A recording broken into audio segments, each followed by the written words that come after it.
هلمند کې یو ماشومه نجلۍ د انسان تښتونکو له منګولو څخه وژغورل سول. د هلمند امنیه قومندانۍ مسؤلین خبر ورکوي چې پرون د دې ولایت موسی کلا ولسوالۍ امنیتي ځواکونو له لوري هغه ماشومه نجلۍ وژغورل سوه چې 2 ورځې وړاندې یو انسان تښتونکي په ګرشک ولسوالۍ کې له روغتون څخه تښتولې وه. د یاد ولایت د امنیه قومندانۍ ویاند ملا عزت الله کاني سکون راډیو ته وویل چې پرون سهار یوه 2 کلنه ماشومه نجلۍ چې 2 ورځې وړاندې د ګرشک ولسوالۍ له روغتون څخه تښتول سوې وه، د امنیتي ځواکونو د یو لړ پلټونو په ترڅ کې هغه انسان تښتونکی کس سره د موسی کلا ولسوالۍ په بازار کې ونیول سول. نوموړي زیاته کړه ماشومه نجلۍ خپلې کورنۍ ته سپارل سوې ده او انسان تښتونکی عدلیه او قضایي ارګانونو ته سپارل سوی دی.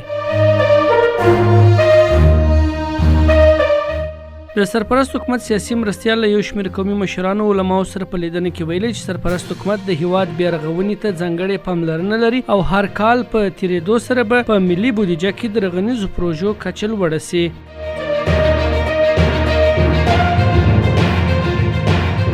په کندوز کې په لومړي ځل د شترمرغ د روزنې فارم جوړ سوی دی. د دغه ولایت یو تن اوسیدونکی چې دغه فارم یې جوړ کړی وایي چې د دغه کار د پراختیا هوډ یې کړی څو وکولی سي د دغه مسلک له لارې خلکو ته د شترمرغ غوښې او هګۍ ورسوي. د ریاست الوزرا اقتصادي مرستیال ملا عبدالغني برادر د دفاع وزارت د 850 منصوبینو په پراخت غونډه کې ویلي چې دغه ازادي یا اوسنی وضعیت د چا لخوا ډالۍ سوی نه دی او د مجاهدینو د زیانونو سرښندنو سره ترلاسه سوی دی.